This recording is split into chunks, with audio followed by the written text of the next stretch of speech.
يا أيها الذين آمنوا لا يحل لكم أن ترثوا النساء كرها ولا تعضلوهن لتذهبوا ببعض ما آتيتموهن إلا أن يأتين بفاحشة مبينة وعاشروهن بالمعروف فإن كرهتموهن فعسى أن تكرهوا شيئا ويجعل الله فيه خيرا كثيرا وإن أردتم استبدال زوج مكان زوج وآتيتم إحداهن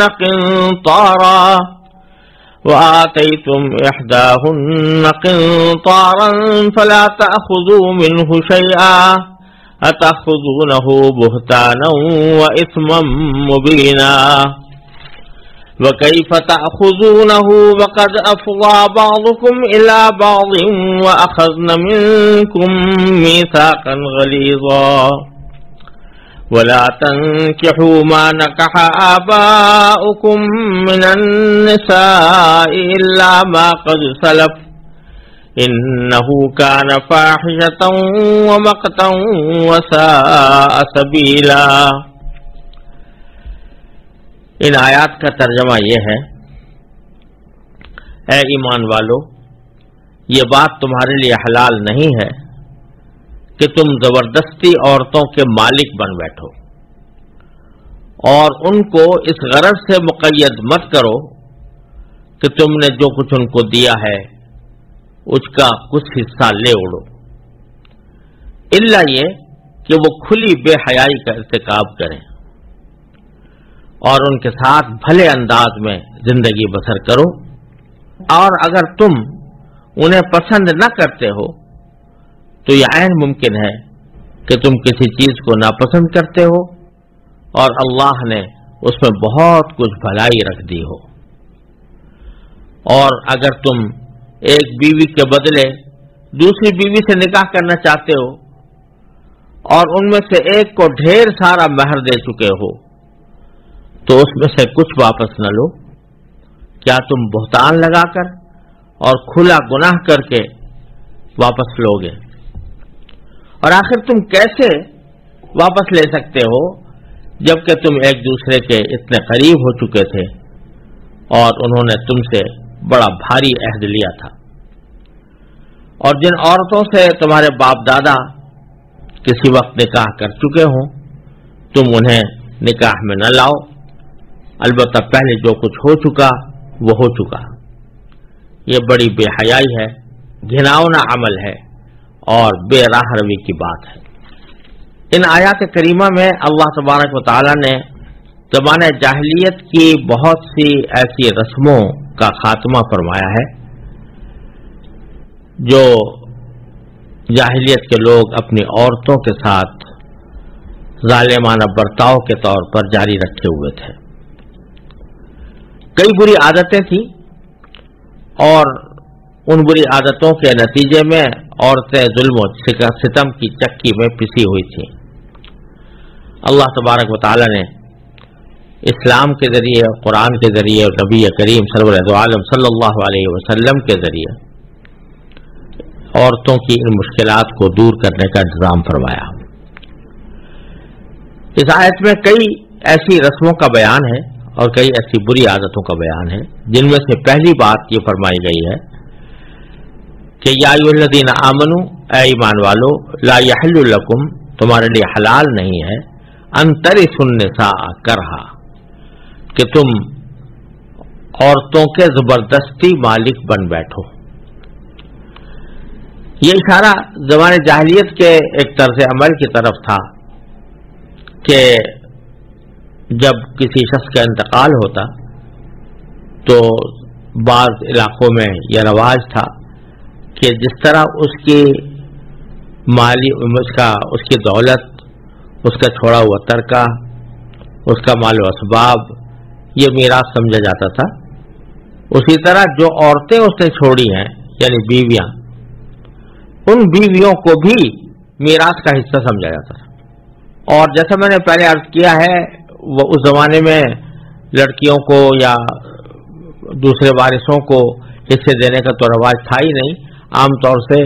جو بیٹا سب سے بڑا ہوتا تھا، زیادہ قوی اور طاقتور ہوتا تھا، وہی ساری میراث پر قابض ہو جایا کرتا تھا. تو اس میراث میں جس طرح مال و دولت داخل تھے، زمین جائیداد داخل تھی، روپیہ پیسہ داخل تھا، اسی طرح عورتیں بھی. لہذا جو مرنے والے کی بیوی ہے وہ اس کے بڑی اولاد کے تصرف میں اس معنی میں آ جاتی تھی کہ وہ اس کا مالک اس طرح بن گیا کہ وہ کوئی کام اس کی مرضی کے بغیر نہیں کر سکتی. اول تو بعض اوقات اس کو کسی اور کے ساتھ نکاح کرنے سے روکا جاتا تھا، یا اگر کرنا پڑے تو جس سے چاہا وارث نے اس کا نکاح کرا دیا. اور بعض اوقات اس سے بھی زیادہ گھناؤنی صورت یہ تھی کہ خود وہ بیٹا اس سے نکاح کر لیتا تھا. یعنی باپ کی اگر کوئی بیوی ہے جس کے وطن سے وہ پیدا نہیں ہوا، یعنی وہ اس کی براہ راست ماں نہیں ہے، سگی ماں نہیں ہے، لیکن باپ کی بیوی ہے، کسی اور اولاد کو چاہے اس نے جنم دیا ہو یا نہ دیا ہو، باپ کی بیوی ہے، اس کی اپنی ماں نہیں ہے، تو وہ اس کو بھی اپنے نکاح میں لانے کا اس کو حق ہوتا تھا. اگر چاہتا تو نکاح میں لے آتا تھا. یہاں تک یہ بات آگے بڑھی ہوئی تھی کہ عورتوں کا مالک سمجھ لیتے تھے وارث لوگ. اللہ تبارک و تعالیٰ فرماتے ہیں کہ کسی طرح بھی تمہارے لیے حلال نہیں ہے کہ عورتوں کے وارث بن بیٹھو یا عورتوں کے مالک بن بیٹھو. عورتیں کوئی بھیڑ بکری نہیں ہے، کوئی ویسے ہی ساز و سامان نہیں ہے کہ اس کے تم مالک بن بیٹھو. تمہارا اس پر کوئی اختیار نہیں ہے. وہ آزاد ہیں اور اپنے مستقبل کا فیصلہ کرنے میں بھی آزاد ہیں، اور ان پر تمہارا کوئی زور نہیں چل سکتا. ایک غلط بات تو یہ تھی جس کا اللہ تعالیٰ نے اس آیت کے ذریعے قلعہ فرمایا.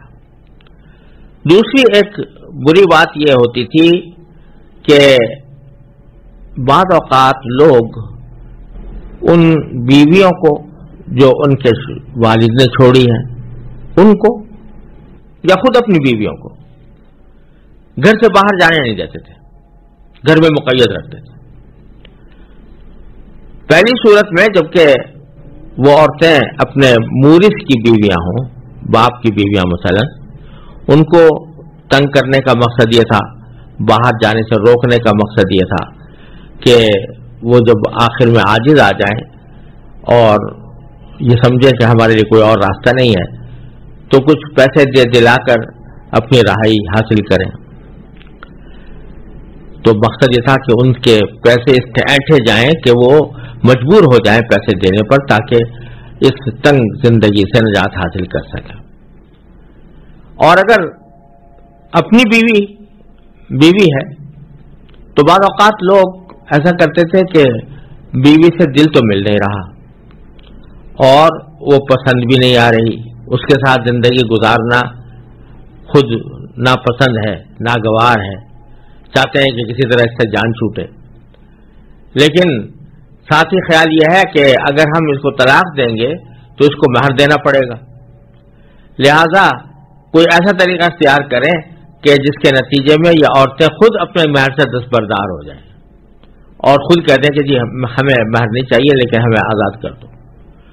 اس غرض کے لیے ان کو تنگ کیا جاتا تھا، ان کو تنگ کیا جاتا تھا، ان کو باہر نکلنے سے روکا جاتا تھا، یا اور طرح طرح سے ان کو دشواریوں کا سامنا کرنا پڑتا تھا، تاکہ بالآخر تنگ آ کر وہ خود یہ کہہ بیٹھے کہ بھائی مجھے تو تمہارے ساتھ گزارا نہیں ہو سکتا، اب آپ مجھے آزاد کر دیں اور اس کے لیے میں اس بات پر بھی تیار ہوں کہ جو کچھ مہر آپ نے مجھے دیا تھا وہ واپس کر دوں، یا اگر نہیں دیا تو اس کو معاف کر دوں. یہ کام کیا جاتا تھا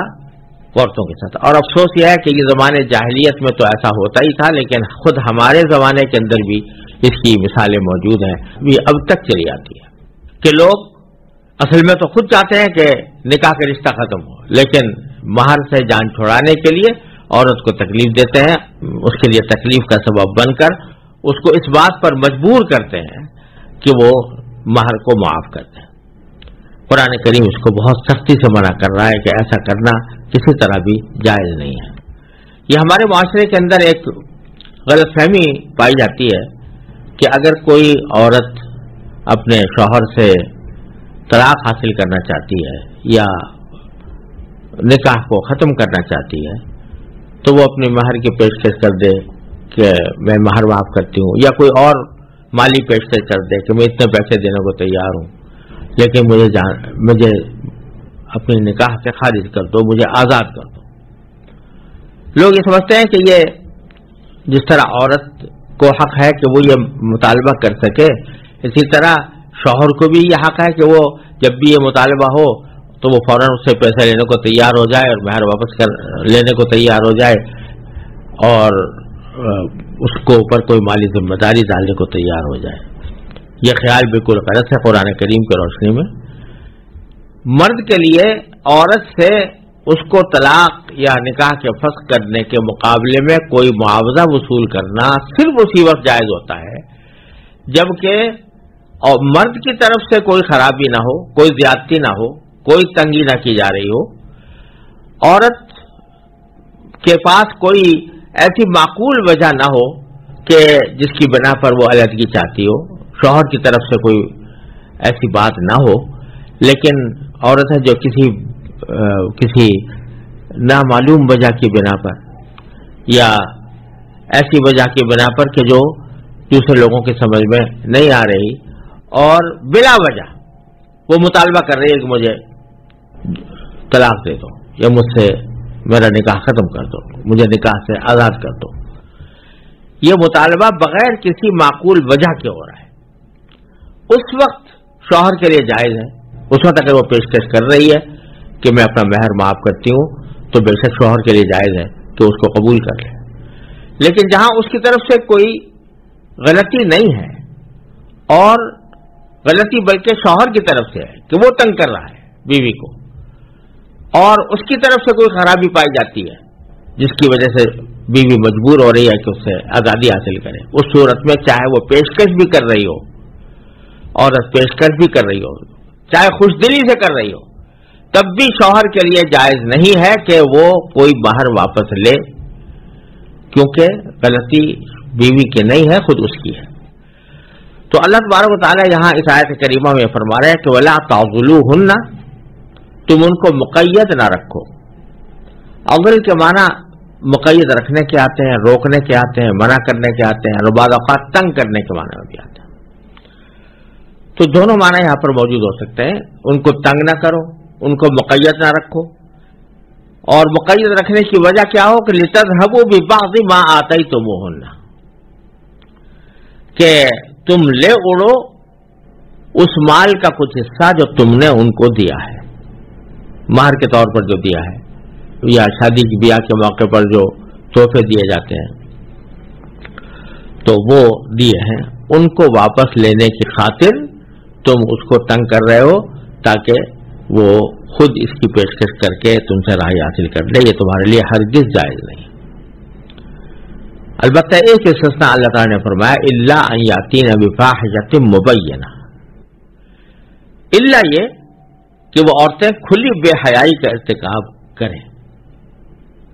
یعنی کوئی بے حیائی کا کام کیا، کھلی بے حیائی کا ارتکاب کیا، معاذ اللہ اس بدکاری میں مبتلا ہو گئی عورت۔ اب جو عورت بدکاری میں مبتلا ہے اس کو شوہر اپنے پاس نہیں رکھنا چاہتا اور وہ چاہے تو طلاق بھی دے سکتا ہے، لیکن اس صورت میں اگر بیوی پیشکش کرے کہ معاف کرتی ہوں اور مجھے تم اپنے نکاح سے آزاد کر دو تو اس صورت میں مہر واپس لے سکتے ہو۔ یا بے حیائی کی تفسیر میں بعض حضرات نے یہ بھی داخل کیا ہے کہ وہ بہت بدزبان ہو، بدزبانی کرتی ہو، تو اس صورت میں بھی گویا غلطی اس کی طرف سے ہے، جو نکاح کا رشتہ ٹوٹ رہا ہے وہ اس کی طرف سے ٹوٹ رہا ہے، اس کی کسی غلطی کی بنا پر ٹوٹ رہا ہے۔ اس وجہ سے اگر وہ کوئی پیشکش کرتی ہے تو شوہر کے لیے وہ لینے کی گنجائش ہے۔ الا ان یاتین بفاحشۃ مبینہ کا یہی مطلب ہے۔ پھر آگے اللہ تبارک و تعالیٰ نے ایک بڑا ہی عام اور جامع حکم دے دیا کہ وعاشروہن بالمعروف، اور ان خواتین کے ساتھ بھلے انداز میں زندگی بسر کرو، ان کے ساتھ تمہارا رویہ خوش اخلاقی کا ہونا چاہیے، تمہارا رویہ محبت کا ہونا چاہیے، تمہارا رویہ ایسا ہونا چاہیے کہ جو خوشگوار ازدواج زندگی کا باعث بن سکے۔ اور اس آیت کریمہ نے جو اجمالی طور پر جامعیت کے ساتھ جو حکم دیا ہے، اس کی کچھ تفصیلات نبی کریم صلی اللہ علیہ وسلم نے احادیث میں بیان فرمائی ہے، یہاں تک کہ خطبہ حجۃ الوداع کے اندر بھی نبی کریم صلی اللہ علیہ وسلم نے مردوں کو متنبہ فرمایا کہ وہ اپنی خواتین کا خاص خیال رکھیں اور اپنی بیویوں کے ساتھ حسن سلوک کریں، اور یہ بھی فرمایا کہ خیرکم خیرکم لأہلہ وانا خیرکم لأہلی، او کما قال صلی اللہ علیہ وسلم، تم میں سے بہترین لوگ وہ ہیں جو اپنی بیویوں کے حق میں بہتر ہوں، یعنی ان کے ساتھ اچھی طرح پیش آنے والے ہوں، وہ سب سے بہتر ہے۔ وانا خیرکم لأہلی، اور میں اپنے گھر والوں کے ساتھ اچھا برتاؤ کرنے والا، تم میں سب سے زیادہ اچھا برتاؤ کرنے والا ہوں۔ اور یہ بھی فرمایا کہ استوصوا بالنساء خیرا، عورتوں کے بارے میں میری بھلائی کی وصیت قبول کر لو، یعنی میں نصیحت کرتا ہوں کہ ان کے ساتھ بھلائی کا معاملہ کرو۔ اور نبی کریم صلی اللہ علیہ وسلم نے یہ بھی فرمایا کہ بیوی کے ساتھ حسن سلوک کرنا یہ بھی ایک صدقہ کے حکم میں ہے، یعنی ثواب ہے۔ حدیث کے الفاظ یہ ہیں کہ تم اگر کوئی لقمہ اپنے بیوی کے منہ میں لے جاتے ہو، منہ کی طرف لے جاتے ہو، تو وہ بھی تمہارے لیے صدقے کا ثواب رکھتا ہے۔ تو اس لیے یہ نہ سمجھنا چاہیے کہ میاں بیوی کے جو تعلقات اور ان کی جو باہمی ازدواجی زندگی ہے یہ کوئی خالص دنیاوی کام ہے اور اس کا اسلام سے اور دین سے کوئی تعلق نہیں۔ یہ دین کا ایک بہت اہم شعبہ ہے کہ آدمی کا برتاؤ اپنے گھر والوں کے ساتھ اچھا برتاؤ ہو، اسی کی تاکید فرمائی جا رہی ہے کہ وعاشروہن بالمعروف، ان کے ساتھ بھلے انداز میں زندگی بسر کرو۔ اب ایک عجیب نقطہ نبی اللہ تبارک و تعالی نے یہاں پر یہ بیان فرمایا کہ بعض اوقات عورتوں کے ساتھ حسن سلوک اور حسن اخلاق کا برتاؤ کرنے میں ایک چیز رکاوٹ یہ بنتی ہے کہ کسی وجہ سے نکاح تو کر لیا ہے کسی عورت سے، لیکن نکاح کے بعد دل اس سے نہیں مل رہا، پسند نہیں آ رہی، ماں باپ نے کر دی تھی، شادی کر دی تھی، کر لی اس وقت، لیکن اب اس کی شکل و صورت اچھی نہیں لگ رہی، یا اس کی بعض ادائیں، بعض اس کے طرز عمل اپنے آپ کو بھا نہیں رہے، تو چونکہ پسند نہیں آ رہی تو اس واسطے اس کے ساتھ زیادہ ربط ضبط بھی نہیں ہے، اس کے ساتھ اس کا سلوک کا برتاؤ بھی نہیں ہے، اور ایسی زندگی گزر رہی ہے کہ جس میں جو میاں بیوی کے درمیان محبت کا اور پیار کا جو تعلق ہونا چاہیے وہ اس درجے کا نہیں ہے، وہ اس لیے ہے کہ پسند نہیں ہے۔ تو اللہ تبارک و تعالیٰ نے ایک اصول تو یہاں پر یہ بیان فرما دیا کہ ٹھیک ہے، اگر تمہیں اس کی کوئی بات پسند نہیں آ رہی تو یہ تمہاری اپنی سوچ ہے، لیکن بسا اوقات ایسا بھی ہوتا ہے کہ ایک چیز کو تم ناپسند کرتے ہو لیکن اللہ تبارک و تعالیٰ نے اس میں تمہارے لیے بہت بڑی خیر اور بھلائی رکھتی ہوتی ہے۔ تو فرمایا فَإِن كَرِهْتُمُوهُنَّ، اگر تم ان کو ناپسند کر رہے ہو، فَعَسَىٰ، تو بہت قریب ہے یہ بات، بعید نہیں ہے، عین ممکن ہے، ان تکرہوا شیئا، کہ کوئی کسی چیز کو تم ناپسند کر رہے ہو، وَيَجْعَلَ اللَّهُ فِيهِ خَيْرًا كَثِيرًا، اور اللہ تعالیٰ نے اس میں تمہارے لیے بہت بھلائی رکھتی ہو۔ تو محض ناپسند ہونے کی وجہ سے تم اس کے ساتھ برائی کا معاملہ نہ کرو، بلکہ یہ سوچو کہ ہو سکتا ہے اللہ تبارک و تعالیٰ نے اسی کے اندر میرے لیے خیر رکھی ہو۔ اور ایک اور زیادہ نفسیاتی علاج نبی کریم صلی اللہ علیہ وسلم نے تجویز فرمایا اس حدیث میں کہ لا یفرق مؤمن مؤمنۃ، کوئی مومن مرد کسی مومن عورت کے سے بالکلیہ بغض نہ رکھے، اس کو ہمیشہ برا ہی نہ سمجھتا رہے۔ ان کرہ منہا خلقا رضی منہا آخر، او کما قال صلی اللہ علیہ وسلم، کہ اگر اس کی کوئی ایک چیز تمہیں ناپسند ہو رہی ہے تو دوسری پسند بھی ہوگی. کسی کی ساری خوبیاں کسی ایک ذات میں جمع نہیں ہوتی. عام طور پر کچھ نہ کچھ خامی ہر ایک کے اندر رہتی ہے. لہذا اگر ایک چیز تمہیں ناپسند ہو رہی ہے تو کوئی اس کی کسی ایسی صفت کا خیال کرو جو اچھی صفت ہے, تو اس سے تمہیں تسلی ہوگی کہ یہ اگرچہ فلاں خرابی تو ہے لیکن اتنی بڑی بات ہے جو اس کو حاصل ہے, تو اس وجہ سے تمہیں تسلی ہوگی اور پھر تم اس سے ناپسندیدگی کا جو تمہارا معیار ہے یا ناپسندیدگی کی جو مقدار ہے اس میں کمی آئے گی. تو لا یفرق مومن مومنۃ, مستقل طور پر بغض رکھے کوئی مومن کسی مومنہ سے, ایک اگر اس کی بات ناپسند ہوگی تو دوسری پسند بھی ہوگی. اس کا ایک بہترین مظاہرہ نبی کریم صلی اللہ علیہ وسلم نے ایک واقعے میں فرمایا کہ ایک شوہر تھے, انہوں نے رسول کریم صلی اللہ علیہ وسلم کی خدمت میں حاضر ہو کر اپنی بیوی کی شکایت کی کہ اس میں فلاں خرابی ہے. آپ نے سنتے ہی اس سے فرمایا کہ طلق, اگر خرابی ہے تو طلاق دے دو اس کو. تو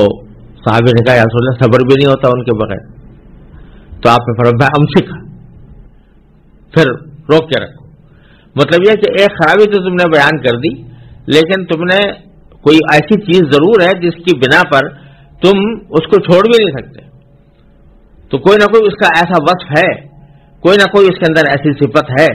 کہ جس کی وجہ سے جب میں نے تم سے کہا کہ طلاق دے دو تو ایک دم سے تم گھبرا گئے اور کہا کہ نہیں میں طلاق نہیں دے سکتا, میں صبر نہیں کر سکتا اس سے. تو اس کا معنی یہ ہے کہ اس کے اندر بہت سی اچھائیاں بھی ہیں. تو یہ ایک شکایت کے لیے بیٹھے ہو, اس کی بہت سی اچھائیاں تمہیں نظر انداز کر دی ہیں, لہٰذا اس کو رکھو اور ایسی طرح رکھو کہ اللہ تعالیٰ کا شکر ادا کر کے رکھو. تو بسا اوقات ایسا ہوتا ہے کہ انسان کسی ایک وجہ سے اپنی بیوی کو ناپسند کر رہا ہوتا ہے اور اس کی جو بہت سی خوبیاں ہیں وہ نظر انداز کر دیتا ہے, حالانکہ ان خوبیوں کے اللہ تعالیٰ نے اس کے لیے بہت بھلائی رکھی ہوتی ہے. تو اللہ تبارک و تعالیٰ یہ فرما رہے ہیں کہ محض ایک جذباتی قسم کی ناپسندیدگی کی بنا پر کوئی فیصلہ نہ کرو, بلکہ اس کو اللہ تبارک و تعالیٰ کی طرف سے ایک امانت سمجھ کر اس کا حق ادا کرو اور اس کے ساتھ اچھی زندگی گزارو. پھر ایک مرتبہ دوبارہ اس حکم کو مزید واضح لفظوں میں اللہ تعالیٰ بتا رہے ہیں کہ مرد کے لیے دیا ہوا مہر واپس لینا یہ بڑی شرم کی بات ہے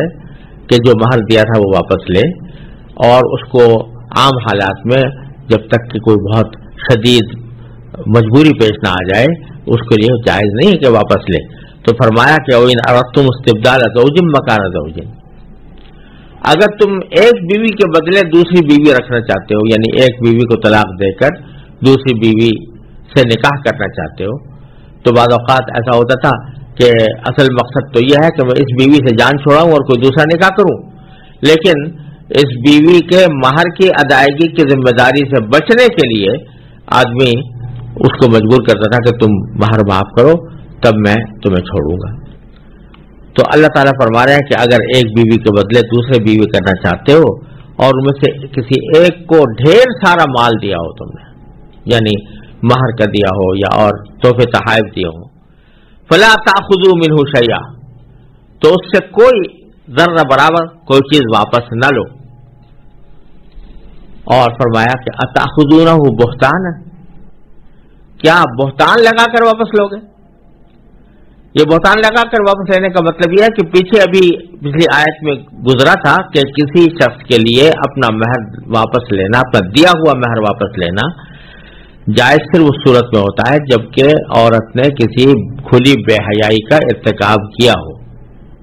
تب واپس لے سکتا ہے. تو اب اگر تم اس وقت واپس لے رہے ہو تو عملاً گویا یہ دعویٰ کر رہے ہو کہ میری بیوی نے بے حیائی کا ارتکاب کیا اس لیے میں واپس لے رہا ہوں. تو یہ ایک بہتان ہے جو اس پر لگا رہے ہو. اتأخذونہ بہتانا واسما مبینا, اور ایک بہت بڑا کھلا گناہ کر کے تم واپس لو گے. تو اس میں واضح الفاظ میں اللہ تعالیٰ نے بتا دیا کہ ایسے جب تک کہ بیوی کی طرف سے بہت کوئی پریشان کن اور مجبوری کی صورت پیدا نہ ہو کہ مرد نے سارے حقوق بیوی کے ادا کیے ہوئے ہیں اور بیوی بلا وجہ طلاق لے رہی ہے، اس کے علاوہ کسی صورت میں بھی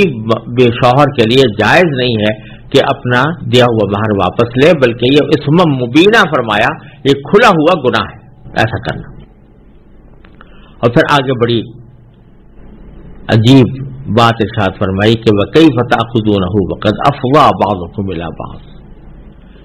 تم کیسے واپس لے لو گے اپنا دیا ہوا مہر یا اپنے دیے ہوئے تحائف، وَقَدْ أَفْضَىٰ بَعْضُكُمْ إِلَىٰ بَعْضٍ، جبکہ تم تو ایک دوسرے کے اتنے قریب ہو چکے تھے۔ آخر اتنے عرصے وہ بیوی تمہارے ساتھ رہی، تمہارے ساتھ ازدواجی تعلقات قائم کیے، تم اور وہ اکٹھے رہے، اور ایک عرصے دراز تک تم نے ان سے نفع اٹھایا، تو اس کے بعد پھر دیا ہوا مہر واپس لینا کتنی بڑی بے شرمی کی بات ہے، کتنی بڑی بے حیائی کی بات ہے کہ آدمی وہ تحفہ دے وہ واپس لے۔ تو کیسے واپس لوگے جبکہ تم ایک دوسرے کے تقریب ہو چکے تھے؟ وَأَخَذْنَ مِنْكُمْ مِيثَاقًا غَلِيظًا، اور ان عورتوں نے تم سے بڑا بھاری عہد لیا تھا۔ یعنی نکاح جو ہوتا ہے یہ ایک بڑا بھاری عہد ہوتا ہے، اس بات کا عہد ہوتا ہے کہ میں نکاح کے نتیجے میں پیدا ہونے والے حقوق اور ذمہ داریوں کو پوری طرح نبھاؤں گا، یہ عہد تم سے لیا تھا۔ اب اس میثاق کا اور عہد کا تقاضا یہ تھا کہ تم اس کے ساتھ انصاف کا معاملہ کرو، اچھائی کا معاملہ کرو، اور کیسے واپس لے رہے ہو؟ مہر واپس لے رہے ہو، یہ مہر تو اس عقد کا ایک لازمی حصہ تھا جس عقد کی بنا پر تم نے اس سے نکاح کیا، تو اب اس کو کیسے واپس لے سکتے ہو؟ اور پھر آخر میں وہ جو آیات کے شروع میں فرمایا کیا تھا کہ یہ جاہلیت میں لوگ اپنے مورث کی عورتوں کے مالک بن بیٹھتے تھے، تو اس کی جو بدترین اور گھراؤنی ترین شکل تھی اس کو آخر میں اللہ تعالیٰ نے ذکر فرمایا کہ وَلَا تَنكِحُوا مَا نَكَحَ آبَاؤُكُم مِّنَ النِّسَاءِ، جن عورتوں سے تمہارے باپ دادا کسی وقت نکاح کر چکے ہوں ان سے تم نکاح نہ کرو، تم انہیں نکاح میں نہ لاؤ، الا ما قد سلف، البتہ پہلے جو کچھ ہو چکا وہ ہو چکا۔ یعنی جو جاہلیت کے زمانے میں پتہ نہیں کتنے لوگوں نے اس طرح کا کام کیا ہوگا، اب اگر اس کو سب کو کل عدم کیا جائے تو لوگوں کے نسبوں کا معاملہ خطرے میں پڑ جائے، اس واسطے فرمایا کہ جو کچھ ہو چکا وہ تو ہو چکا، لیکن اب آئندہ ایسا کرنا کسی کے لیے بھی جائز نہیں، حرام ہے بالکل۔ اور پھر آگے اس کی شناعت مزید بیان کرنے کے لیے فرمایا کہ انہ کان فاحشۃ و مقتا، یہ بہت بڑی بے حیائی ہے اور مقت ہے۔ مقت کے معنی گھناؤنا عمل، ایسا عمل کہ جس سے لوگ دیکھ کر گھن کریں، جسے دیکھ کر برا سمجھیں، جسے دیکھ کر ان کو دل میں کراہیت پیدا ہو، یہ ایسا کام ہے۔ وساء سبیلا، اور یہ بہت بے راہ روی کی بات ہے کہ آدمی اس طرح کا نکاح کرے۔ حرمت علیکم امہاتکم وبناتکم واخواتکم وعماتکم وخالاتکم وبنات الاخ وبنات الاخت وامہاتکم اللاتی ارضعنکم واخواتکم من الرضاعة وامہات نسائکم وربائبکم اللاتی فی حجورکم من نسائكم اللاتي دخلتم بهن فإن لم تكونوا دخلتم بهن فلا جناح عليكم وحلائل أبنائكم الذين من أصلابكم وأن تجمعوا بين الأختين إلا ما قد سلف إن الله كان غفورا رحيما۔ ان آیات کریمہ کا ترجمہ یہ ہے، اور جن عورتوں سے تمہارے باپ دادا کسی وقت نکاح کر چکے ہوں تم انہیں نکاح میں نہ لاؤ، البتہ پہلے جو کچھ ہو چکا وہ ہو چکا۔ یہ بڑی بے حیائی ہے، گناہونا عمل ہے اور بے راہ روی کی بات ہے۔ تم پر حرام کر دی گئی ہیں تمہاری مائیں، تمہاری بیٹیاں، تمہاری بہنیں، تمہاری پھوپھیاں، تمہاری خالائیں اور بھتیجیاں اور بھانجیاں، اور تمہاری وہ مائیں جنہوں نے تمہیں دودھ پلایا، اور تمہاری دودھ شریک بہنیں، اور تمہاری بیویوں کی مائیں، اور تمہارے زیر پرورش تمہاری سوتیلی بیٹیاں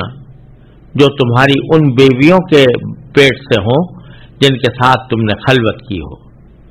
ہاں، اگر تم نے ان کے ساتھ خلوت نہ کی ہو اور انہیں طلاق دے دی ہو یا ان کا انتقال ہو گیا ہو تو تم پر ان کی لڑکیوں سے نکاح کرنے میں کوئی گناہ نہیں۔ نیز تمہارے صلبی بیٹوں کی بیویاں بھی تم پر حرام ہیں، اور یہ بات بھی حرام ہے کہ تم دو بہنوں کو ایک ساتھ نکاح میں جمع کرو۔ البتہ جو کچھ پہلے ہو چکا وہ ہو چکا، بے شک اللہ بہت معاف کرنے والا بڑا مہربان ہے۔ ان آیات کریمہ میں اللہ تبارک و تعالی نے ان خواتین کی تفصیل بیان فرمائی ہے جن سے کسی انسان مرد کا نکاح حرام ہے، اور جتنی آیتیں میں نے اس وقت تلاوت کی ہیں ان میں انہی حرام عورتوں کا ذکر ہے کہ جن سے نکاح ہمیشہ کے لیے حرام ہوتا ہے، یعنی ان سے کسی بھی حالت میں کسی بھی صورت میں نکاح جائز نہیں ہوتا۔ بعض ایسی محرمات ہیں کہ جن سے عارضی طور پر نکاح حرام ہے، لیکن کسی اور وقت کسی شرط کے پائے جانے کی صورت میں، کسی حالت کے بدل جانے کی صورت میں ان سے نکاح ہو سکتا ہے۔ مثلا کسی دوسرے کی شادی شدہ عورت جو کسی دوسرے کے نکاح میں ہو تو وہ حرام تو ہے، لیکن وہ اسی وقت تک حرام رہے گی جب تک وہ اس شخص کے نکاح میں ہے۔ جب نکاح سے نکل جائے گی تو وہ حرمت ختم ہو جائے گی۔ اس کا بیان اگلی آیتوں میں آنے والا ہے، لیکن یہاں انہی عورتوں کا بیان کیا گیا ہے جو ہمیشہ حرام رہتی ہیں انسان کے لیے۔ مثلا سب سے پہلے فرمایا کہ امہاتکم، تمہاری مائیں، اور ان ماؤں کے اندر اس لفظ میں دادیاں نانیاں بھی داخل ہیں، کیونکہ وہ بھی عرفاً ان کو بھی امہات یا مائیں کہا جاتا ہے۔ اور پھر آگے فرمایا تمہاری بیٹیاں، تو اپنی صلبی لڑکی سے نکاح کرنا حرام ہے، اور پھر بیٹی کی بیٹی سے بھی یعنی نواسی سے بھی، اور بیٹے کی لڑکی سے بھی یعنی پوتی سے بھی۔ خلاصہ ایک بیٹی، پوتی، پڑپوتی، نواسی، پڑنواسی، ان سب سے نکاح کرنا حرام ہے۔ آگے فرمایا وَأَخَوَاتُكُمْ، اور اپنی حقیقی بہن سے نکاح کرنا حرام ہے، اور اس بہن سے بھی جو باپ شریک، اور اس بہن سے بھی جو ماں شریک ہو، یعنی حقیقی بہن یا ماں شریک بہن یا باپ شریک بہن سب حرام ہوتی ہیں۔ اور وعماتکم، اور تمہاری پھوپھیاں، جس کا مطلب باپ کی حقیقی بہن، چاہے باپ کی وہ حقیقی بہن ہو یا باپ شریک بہن ہو یا ماں شریک بہن ہو، ان سب سے نکاح حرام ہے۔ وخالاتکم، تمہاری خالائیں، اس سے مراد والدہ کی بہنیں ہیں، چاہے وہ حقیقی بہن ہو یا باپ شریک بہن ہو یا ماں شریک بہن ہو، ہر صورت میں ایسے خالہ سے نکاح جائز نہیں ہے۔ وہ بنات الاخ، اسی طرح بھائی کی بیٹیاں یعنی بھتیجیاں، ان سے بھی نکاح حرام ہے، چاہے وہ بھائی جس کی وہ لڑکیاں ہیں وہ حقیقی بھائی ہو یا باپ شریک بھائی ہو یا ماں شریک بھائی ہو، ہر طرح کے بھائیوں کی لڑکیوں سے نکاح ناجائز ہے۔ اور بنات الاخت، اسی طرح بہن کی لڑکیاں یعنی بھانجیاں، ان سے بھی نکاح حرام ہے، اور یہاں پر بھی وہی صورت ہے کہ وہ بہنیں چاہے حقیقی ہوں یا باپ شریک ہوں یا ماں شریک ہوں، ہر صورت میں ان کی بیٹیاں حرام ہوتی ہیں۔ آگے فرمایا کہ وَأُمَّهَاتُكُمُ اللَّاتِي أَرْضَعْنَكُمْ، تمہاری وہ مائیں جنہوں نے تمہیں دودھ پلایا ہو، یعنی جسے رضائی ماں کہتے ہیں۔ تو نکاح کی حرمت کے بارے میں وہ بھی حقیقی ماں کے حکم میں ہے، اور ان سے بھی نکاح حرام ہے۔ اور دودھ تھوڑا پیا ہو یا زیادہ پیا ہو، ہر صورت میں وہ جس کا دودھ پیا ہے وہ رضائی ماں بن جاتی ہے، حرام ہو جاتی ہے۔ اور حرمت رضاعت البتہ اس وقت ثابت ہوتی ہے، یعنی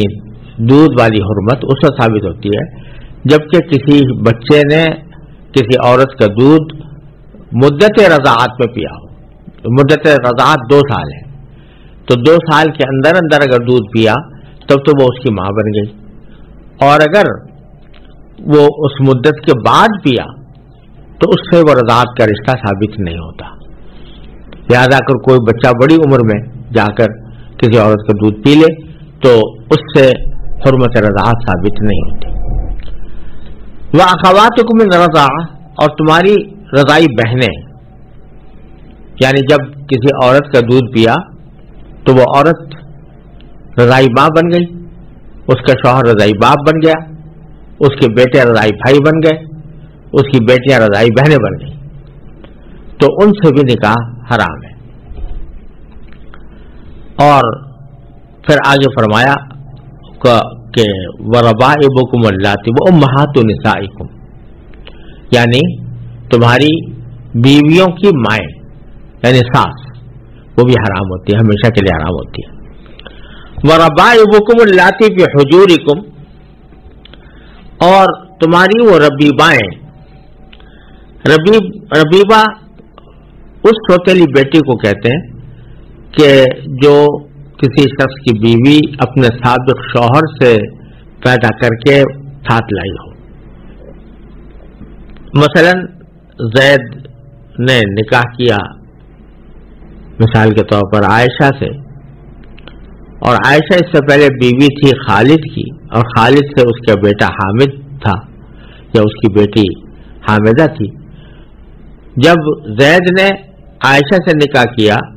تو اس سے پہلے اس کے پاس حامدہ ایک لڑکی موجود تھی جو پچھلے شوہر سے تھی، اس لڑکی کو ربیبہ کہتے ہیں۔ تو فرمایا کہ تمہاری ربیبائیں بھی تمہارے لیے حرام ہیں، اور ربیبہ یعنی سوتیلی بیٹی جو بیوی کی بیٹی ہو لیکن پچھلے شوہر سے ہو، وہ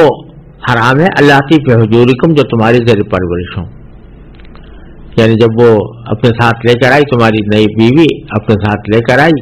تو اس کی پرورش بھی تمہارے ذمہ رہی اور تم اس کی پرورش کرتے رہے، تو ایسے ربیبہ حرام ہے۔ لیکن اس میں ایک شرط لگا دی اللہ تعالیٰ نے کہ یہ بیٹی اس وقت حرام ہوگی کہ جب تم نے جس ماں کی وہ بیٹی ہے اس ماں سے نکاح کرنے کے بعد ان سے خلوت بھی کی ہو۔ اگر خلوت کر لی ہے تب تو اس کی وہ بیٹی جو پچھلے شوہر سے ہے وہ تمہارے لیے حرام ہو جائے گی، لیکن اگر خلوت نہیں کی، ابھی صرف نکاح ہی ہوا، رخصتی ہی نہیں ہوئی تھی مثلا اور خلوت بھی نہیں ہوئی تھی، تو اسی حالت میں تم نے طلاق دے دی اس کو یا اس کا انتقال ہو گیا، تو اس صورت میں وہ جو بیٹی تھی اس کی وہ تمہارے لیے حرام نہیں ہوگی، تم اس سے نکاح کر سکتے ہو۔ چنانچہ یہ فرمایا کہ وہ سوتیلی بیٹیاں جو تمہاری ان بیویوں سے ہوں جن کے ساتھ تم نے خلوت کی ہو، تو علم تخونوا دخلتم بہن، ہاں اگر تم نے ان کے ساتھ خلوت نہ کی ہو تو اس صورت میں فلا جناح علیکم، تو تمہارے اوپر کوئی گناہ نہیں۔ اور گناہ نہیں کیا مطلب کہ تم ان بیٹیوں سے نکاح کر سکتے ہو جو تمہاری اس بیوی کے سابق شوہر سے ہوئی تھی۔ پھر آگے فرمایا وحلائل ابنائکم الذین من اصلابکم، اور بیویاں تمہارے ان بیٹوں کی جو تمہارے صلب سے ہوں، یعنی تمہارے صلبی بیٹوں کی بیویاں، جس کو ہمارے اردو میں بہو کہا جاتا ہے، تو بہوؤں سے بھی نکاح حرام ہے، اور یہ حرمت بھی ابدی ہے، یعنی جب فرض کرو کہ بیٹے کی بیوی ہے تو وہ حرام ہو گئی اپنے خسر کے اوپر، اگر بالفرض کسی وقت بیٹا طلاق بھی دے دے اس کو، علیحدگی بھی اختیار کر لے اسے، پھر بھی وہ حرمت باقی رہے گی اور خسر کے لیے وہ حلال نہیں ہوگی، اس سے نکاح کرنا جائز نہیں ہوگا۔ چنانچہ فرمایا کہ اپنی تمہاری بیٹوں کی بیویاں، پھر آگے قید لگا دی الذین من اصلابکم، تمہارے ان بیٹوں کی جو تمہارے صلب سے ہوں، یعنی تمہارے صلبی بیٹے ہوں۔ اس کا مقصد یہ ہے کہ جاہلیت میں جو یہ طریقہ تھا کہ منہ بولے بیٹے کو بھی وہی حکم اور وہی مرتبہ دیا جاتا تھا جو صلبی بیٹے کو حاصل ہوتا ہے، اور احکام بھی سارے اس کے اوپر صلبی بیٹے کے جاری ہوتے ہیں، تو ایسا اس کی تردید کرنا مقصود ہے کہ جو بیٹے تمہارے صلبی ہیں ان کی بیویاں تو بے شک حرام ہے تمہارے لیے، لیکن اگر محض منہ بولے بیٹے ہیں، حقیقت میں کوئی رشتہ نہیں تھا ولادت کا، نہ کوئی اور شیداری تھی، لیکن تم نے اس کو زبان سے اپنا بیٹا بنا لیا، متبنہ جس کو کہتے ہیں، تو پھر اس کی بیوی جو ہے وہ تمہارے لیے حرام نہیں ہوگی۔ اور پھر آگے فرمایا وَأَن تَجْمَعُوا بَيْنَ الْأُخْتَيْنِ، اور یہ بھی ناجائز ہے کہ تم دو بہنوں کو نکاح میں جمع کرو، یعنی ایک سے دو بہنیں ہیں اور دونوں کو بیک وقت نکاح میں لے لیا تو یہ حرام ہے۔ اور اس کی وجہ یہ ہے کہ دونوں بہنیں ہیں تو ان کے درمیان محبت رہنی چاہیے، مودت پیدا ہونی چاہیے، اور اگر یہ سوکنے بن گئی تو اندیشہ ہے کہ محبت جو بہن کی محبت ہوتی ہے وہ اس طرح کی حاصل نہ ہو سکے جیسے ہونی چاہیے۔ الا ما قد سلف، ساتھ ہی یہ فرما دیا کہ جو کچھ پہلے ہو چکا وہ ہو چکا، یعنی پچھلے زمانے میں جاہلیت میں جو ان آیتوں کی خلاف ورزی میں نکاح ہوئے ہیں تو وہ چونکہ لا علمی کی حالت میں ہوئے اس لیے اللہ تعالیٰ نے اس کو یہاں سے معاف کر دیا، لیکن آئندہ ان اصولوں کی کوئی خلاف ورزی نہیں ہونی چاہیے۔ ان اللہ کان غفور الرحیم، واقعہ یہ ہے کہ اللہ تعالیٰ بہت معاف کرنے والا، بڑا مہربان ہے۔ والمحصنات من النساء إلا ما ملكت أيمانكم كتاب الله عليكم وأحل لكم ما وراء ذلكم أن تبتغوا بأموالكم محصنين غير مسافحين فما استمتعتم به منهن فآتوهن أجورهن فريضة ولا جناح عليكم فيما تراضيتم به من بعد الفريضة إن الله كان عليما حكيما ومن لم يستطع منكم طولا أن ينكح المحصنات المؤمنات ومن لم يستطع منكم طولا أن ينكح المحصنات المؤمنات فمما ملكت أيمانكم من فتياتكم المؤمنات والله أعلم بإيمانكم بعضكم من بعض فانكحوهن بإذن أهلهن وآتوهن أجورهن بالمعروف محصنات غير مسافحات ولا متخذات أخدان فإذا أحصن فإن أتين بفاحشة فعليهن نصف ما على المحصنات من العذاب ذلك لمن خشي العنة منكم وأن تصبروا خير لكم والله غفور رحيم۔ ان آیات کریمہ کا ترجمہ یہ ہے، نیز وہ عورتیں تم پر حرام ہیں جو دوسرے شوہروں کے نکاح میں ہوں، البتہ جو کنیزیں تمہاری ملکیت میں آ جائیں وہ مستثنا ہے۔ اللہ نے یہ احکام تم پر فرض کر دیے ہیں۔ ان عورتوں کو چھوڑ کر تمام عورتوں کے بارے میں یہ حلال کر دیا گیا ہے کہ تم اپنا مال بطور مہر خرچ کر کے انہیں اپنے نکاح میں لانا چاہو، بشرطے کہ تم ان سے باقاعدہ نکاح کا رشتہ قائم کر کے عفت حاصل کرو، صرف شہوت نکالنا مقصود نہ ہو۔ چنانچہ جن عورتوں سے نکاح کر کے تم نے لطف اٹھایا ہو ان کو ان کا وہ مہر ادا کرو جو مقرر کیا گیا ہو، البتہ مہر مقرر کرنے کے بعد بھی جس کمی بیشی پر تم آپس میں راضی ہو جاؤ اس میں تم پر کوئی گناہ نہیں۔ یقین رکھو کہ اللہ ہر بات کا علم بھی رکھتا ہے، حکمت کا بھی مالک ہے۔ ان آیات کریمہ میں پہلے محرمات یعنی ان عورتوں کا ذکر ہے جو حرام ہیں، یعنی ان سے نکاح کرنا مردوں کے لیے حرام ہے۔ تو اس کی پہلی قسم تو پچھلی آیتوں میں بیان ہوئی تھی، یعنی وہ عورتیں کہ جو ہمیشہ حرام ہوتی ہیں اور کسی بھی حالت میں ان سے نکاح کرنا حلال نہیں ہوتا۔ اب یہ دوسری قسم کا بیان ہے کہ جن سے وقتی طور پر نکاح حرام ہے، لیکن کسی وقت حلال بھی ہو سکتا ہے۔ اس میں ذکر ہے شادی شدہ عورتوں کا، یعنی جن عورتوں کا نکاح کسی دوسرے شوہر سے ہو چکا ہو،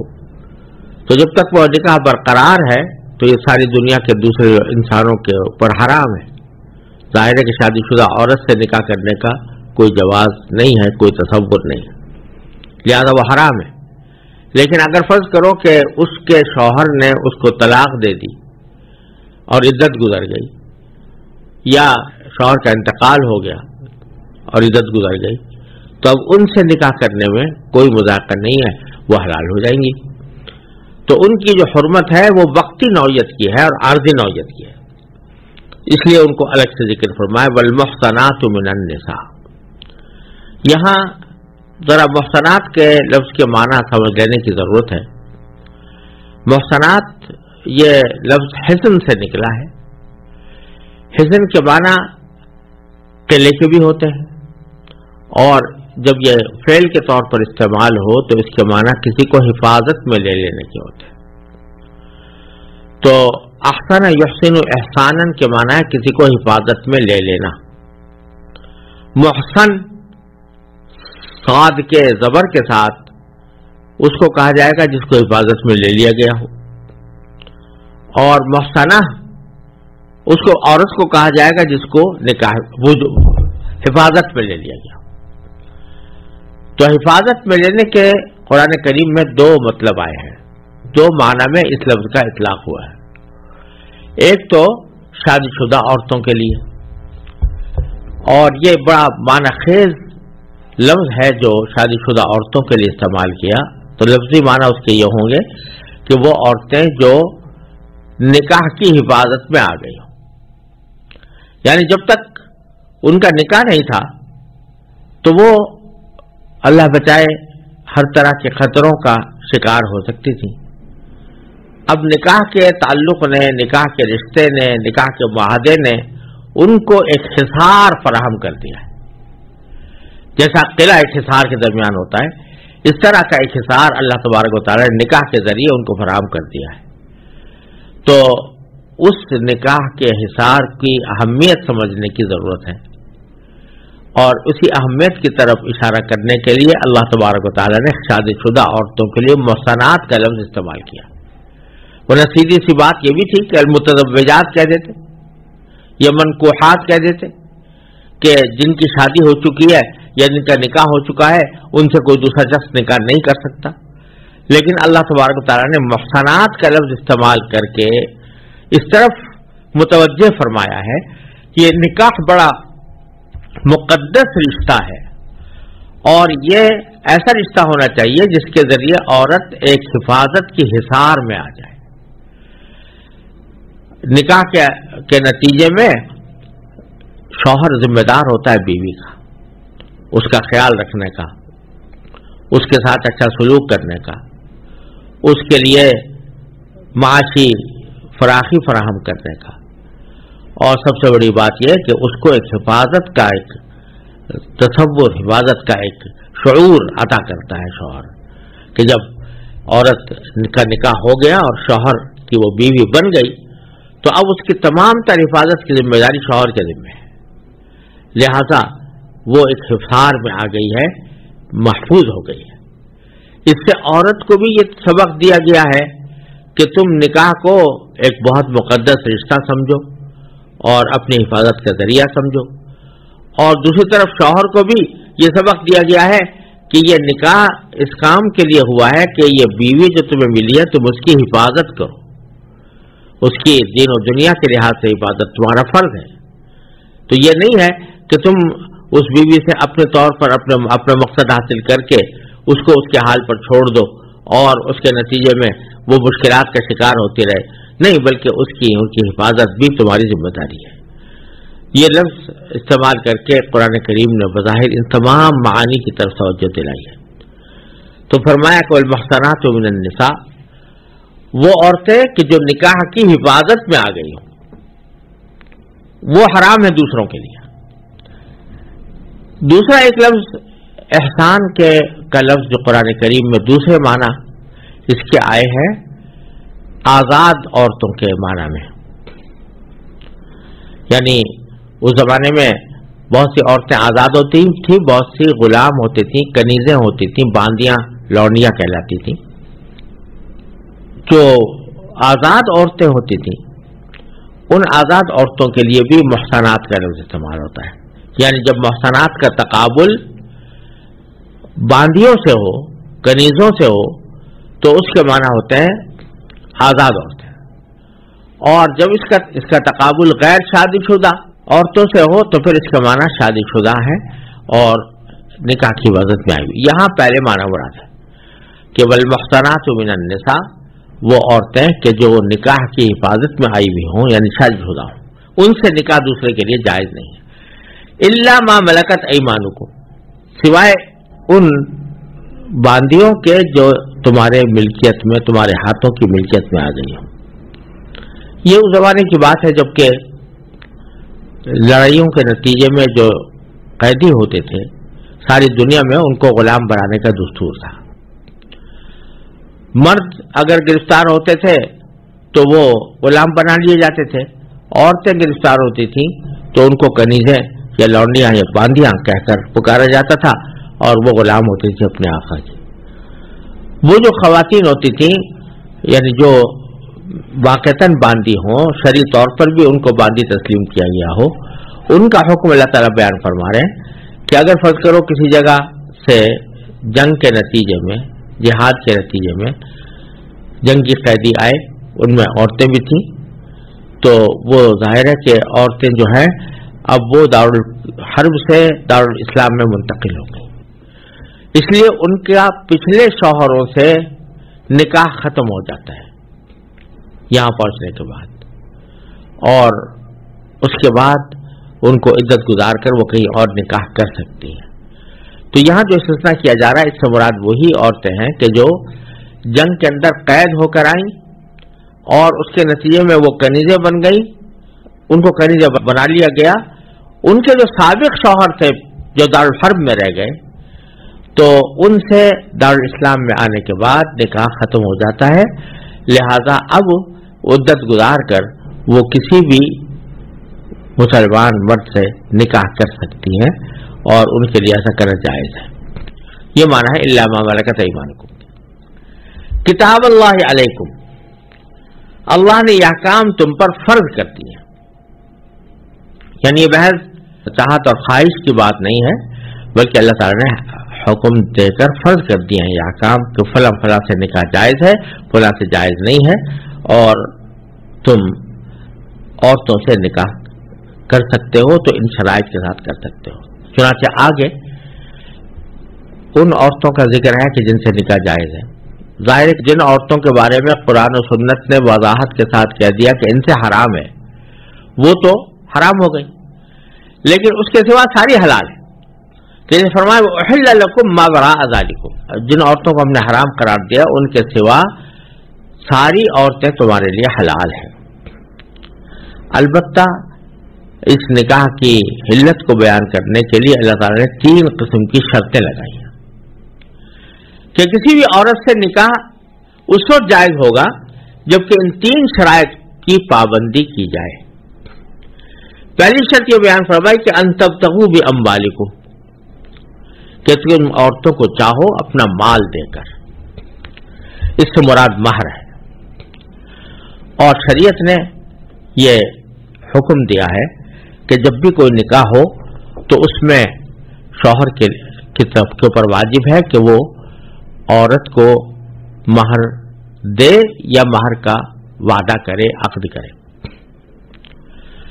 یہ مہر لازمی شرط ہے نکاح کی، اور شریعت نے اس درجہ اس کو اہمیت دی ہے کہ اگر بالفرض دونوں کسی وقت یہ کہہ دیں ہم بغیر مہر کے نکاح کرتے ہیں تو ان کا یہ کہنا معتبر نہیں، پھر بھی مہر واجب ہوگا اور وہ مہر مثل ہے. تو مہر کو ایک لازمی شرط قرار دیا ہے اللہ تعالیٰ نے نکاح کے لیے. اس میں بھی بڑی عجیب حکمت ہے کہ جب شوہر مہر دے گا یا مہر کا کم از کم معاہدہ کرے گا دینے کا کہ میں فلاں وقت میں ادا کروں گا، تو اس کو اپنی ذمہ داری کا احساس ہوگا کہ میں یہ کوئی کھیل کرنے نہیں جا رہا ہوں، بلکہ ایک باقاعدہ عقد کر رہا ہوں، باقاعدہ معاملہ کر رہا ہوں، باقاعدہ معاہدہ کر رہا ہوں، جس کے معاوضے میں میں پیسے بھی دے رہا ہوں. تو اس کے نتیجے میں اس عقد کی، اس معاہدے کی ایک اہمیت دل میں پیدا کرنا مقصود ہے. اور دوسری طرف یہ شوہر کی طرف سے بیوی کا اکرام ہے کہ اس کو اپنے نکاح میں لانے کے لیے بیوی اپنے میکے کو چھوڑ کر آ رہی ہے، اپنے ماں باپ کو چھوڑ کر آ رہی ہے، اپنے بہن بھائیوں کو چھوڑ کر آ رہی ہے، شوہر کے لیے اتنی بڑی قربانی دے رہی ہے. تو کم از کم شوہر کو کوئی مالی طور پر تو کوئی اپنی اس کی ذمہ داری اٹھانے کے لیے، اس کے کو اعزازیہ دینے کے لیے، اس کو ایک طرح سے ایک اکرام کرنے کے لیے مہر اس کے ذمہ لازم کیا گیا ہے. اس سے نکاح کے رشتے کی اہمیت بھی اور اس کی قداست بھی اور اس کا تقدس بھی اس میں بتایا جا رہا ہے. تو پہلی شرط تو یہ ہے کہ مال مقرر کیا جائے. اور یہاں یہ عرض کر دینا مناسب ہے کہ اگرچہ شریعت نے اس کی کم سے کم مقدار مقرر کر دی ہے، 10 درہم چاندی کے، وہ ہر دور میں اس کی قیمت بدلتی رہتی ہے، لیکن بہت زیادہ قیمت نہیں ہوتی وہ، لیکن کم سے کم حد مقرر کر دی ہے. اس سے کم اگر کوئی مقرر کرے گا تو پھر وہ بھی مقرر کرنا درست نہیں ہوگا، بلکہ اس کم سے کم حد تک واپس آنا ہوگا. اور اس کی وجہ سے چونکہ کم سے کم مقدار مقرر کی گئی ہے 10 درہم شریعت کی طرف سے، تو بعض اوقات لوگ اس کی بنا پر یہ سمجھتے ہیں کہ مہر جتنا کم ہو اتنا ہی اچھا ہے. یہ شریعت کی نظام میں سب سے زیادہ پسندیدہ یہ ہے کہ مہر بہت کم ہو. یہ خیال بالکل غلط ہے. مہر در حقیقت پہلی بات تو یہ ہے کہ چونکہ عورت کا اکرام ہے اور ایک عقد کے ذریعے اس کو دیا جا رہا ہے، لہذا اس کو معتدبہ ہونا چاہیے،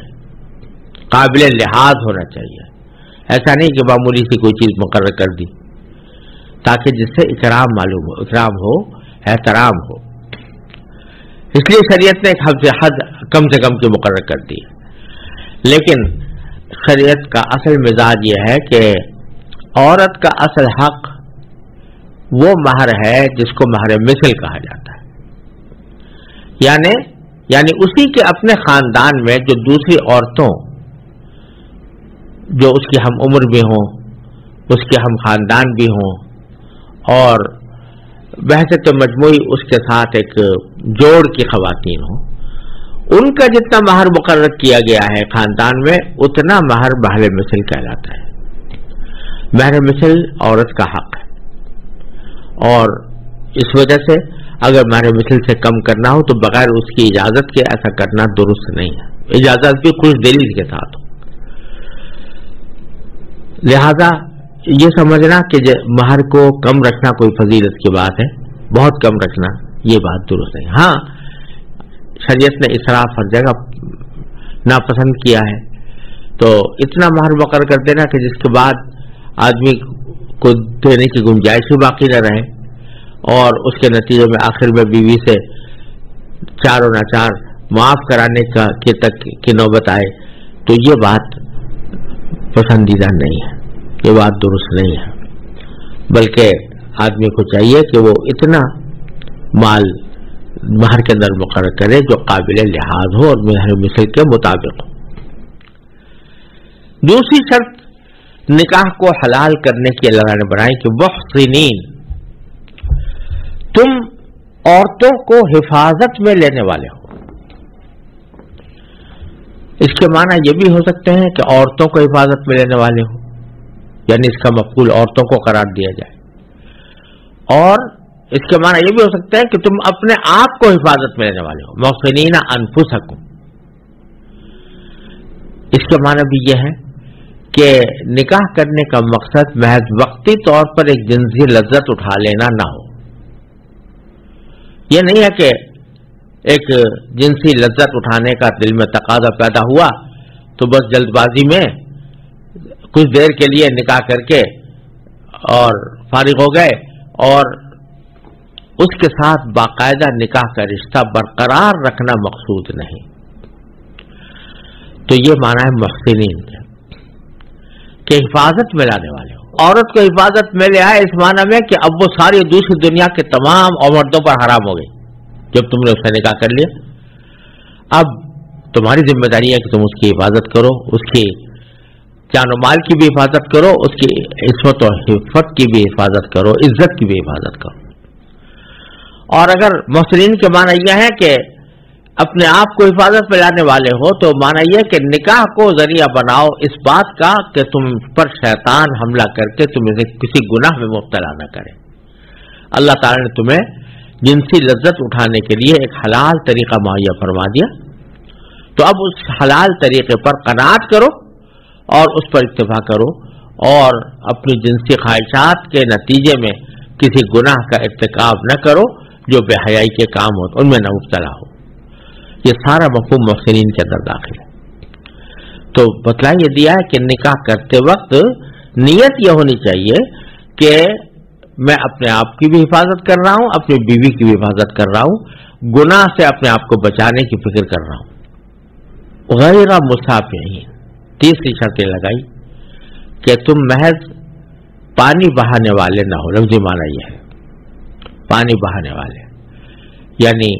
شہوت رانی کرنے والے، جن سے لذت سے غرض ہے اور کچھ نہیں، ایسا نہ ہو۔ اس سے اشارہ کر دیا ہے متعہ یا عصمت فروشی کے حرمت کی طرف، کہ جو لوگ عصمت فروشی کرتے ہیں، جو اب خواتین عصمت فروشی کرتی ہے الیاذ باللہ، یا جو مرد ان سے عصمت فروشی کرواتے ہیں یا اس سے فائدہ اٹھانے کی کوشش کرتے ہیں، ان کو کہا جا رہا ہے کہ ان کے پیش نظر کوئی بنیادی مقصد نہیں ہے سوائے اس کے کہ وقتی طور پر ایک جنسی تقاضا پیدا ہوا ہے، اس جنسی تقاضے کو وقتی طور پر تسکین دے کر پانی بہا دیں، مسافر ہی، پھر اس کے بعد کوئی تعلق نہیں اس عورت سے جس کے ساتھ یہ معاملہ کیا تھا، پھر نہ اس کے ساتھ کوئی نکاح کا تعلق ہے، نہ کوئی معاہدہ ہے، نہ کوئی اس کی ذمہ داری اٹھانا ہے، نہ کوئی اس کو حفاظت پہ لینا ہے، کچھ بھی نہیں، بلکہ صرف ایک وقتی شوق پورا کر کے، وقتی خواہش پوری کر کے اس کو چھوڑ دیا، جبکہ مقصود تھا محسنین، حفاظت اپنی بھی اور اس کی بھی، اور ایک ایسا خاندانی نظام وجود میں لانا کہ جو تقدس رکھتا ہو۔ اس قسم کے جو عارضی انتظامات کیے جاتے ہیں عصمت فروشی کے یا متاع کے، اس میں یہ دونوں باتیں مفقود ہوتی ہیں۔ کوئی ایسا خیال نہیں ہوتا کہ ہم ہمیشہ ایک دوسرے کے ساتھ ہی رہیں گے اور ہم آپس میں اپنی زندگی اکٹھے گزاریں گے، اور ہماری ایک دوسرے کے اوپر ذمہ داریاں بھی ہوں گی، ہمارے حقوق بھی ہوں گے۔ یہ سب باتیں فراموش کر کے محض ایک وقتی جذبے کے تحت 1 گھنٹے کے لیے، 1.5 گھنٹے کے لیے، 1 دن کے لیے، 2 دن کے لیے، 4 دن کے لیے کسی کے ساتھ رابطہ کر لیا اور اس کے بعد پھر اس سے الگ ہو گئے، تو یہ مسافرین میں داخل ہے، غیر مسافرین، اس حالت میں کہ تم پانی بہانے والے نہ ہو۔ لفظی معنی تو یہ ہے، اور پانی بہانے سے مراد شہوت نکالنا۔ پھر فرمایا فَمَسْتَمْتَعْتُمْ بِهِ مِنْهُنَّ، اب یہ 3 شرطوں کے ساتھ جب نکاح ہو گیا حلال عورت کے ساتھ، اب اس سے فائدہ اٹھاؤ، بے شک اس سے جو لطف اٹھانا ہے وہ لو۔ فَمَسْتَمْتَعْتُمْ بِهِ مِنْهُنَّ، جب ان خواتین سے تم نے استمتاع کیا یعنی لطف اٹھایا، تو فَآتُوهُنَّ أُجُورَهُنَّ فَرِيضَةً، تو ان کے مہر ان کو دو فریضہ، اس حالت میں کہ یہ اللہ تعالیٰ کی طرف سے ایک فرض ہے، اللہ تعالیٰ کا ایک فرض سمجھ کر مہر ادا کرو۔ اس میں ایک تو طرف تو تنبیہ یہ فرما دی گئی کہ مہر ادا کرنا اہتمام کے ساتھ ضروری ہے۔ بہت سے معاشروں میں مہر کو کوئی اہمیت ہی نہیں دی جاتی، اور نہ دینے والے کے ذہن میں یہ بات ہوتی ہے کہ ہمیں کبھی دینا ہے، نہ لینے والی کے دل میں یہ بات ہوتی ہے کہ ہمیں کبھی لینا ہے، بلکہ اس کو وہ ایک عام کارروائی سمجھ کر ایک وقتی لذت اٹھانے کے لیے کر لیتے ہیں۔ تو اللہ تبارک و تعالیٰ یہاں پر فرما رہے ہیں کہ تم یہ سمجھو کہ تم نے جو اٹھایا اس کا پھر اجر یعنی مہر ادا کرو، اور یہ فریضہ ہے تمہارے ذمہ مہر کا ادا کرنا۔ ولا جناح علیکم فیما تراضیتم بہ من بعد الفریضہ، مہر کی ایک مقدار مقرر کرنا نکاح کے اندر یہ تو ضروری ہے، لیکن جب ایک مقرر ہو گیا، عورت اس کی مستحق بن گئی، بعد میں باہمی رضامندی سے اس میں کمی بیشی کرنا چاہے تو اس میں کوئی حرج نہیں۔ یعنی مہر شوہر چاہتا ہے میں نے مہر کم مقرر کیا تھا میں زیادہ کر دوں، اور بیوی چاہتی ہے کہ بھئی میں نے زیادہ مقرر کروا لیا تھا کم کر دوں، تو دونوں کو باہمی رضامندی سے، یک طرفہ طور پر نہیں ہو سکتا، لیکن باہمی رضامندی سے وہ آپس میں کوئی کمی بیشی کر سکتے ہیں۔ تو فرمایا کہ ولا جناح علیکم فیما تراضیتم بہ، تمہارے اوپر کوئی گناہ نہیں ہے اس مقدار میں جس کی تم نے آپس میں رضامندی سے مقدار مقرر کر لی ہو، من بعد الفریضہ، ابتدائی قرارداد کے بعد، من بعد الفریضہ یعنی ابتدائی طور پر جو مہر کی مقدار مقرر کی گئی تھی اس کے بعد۔ ان اللہ کان علیم حکیمہ، بے شک اللہ تعالیٰ خوب جاننے والا بھی ہے اور خوب حکمت کا مالک ہے۔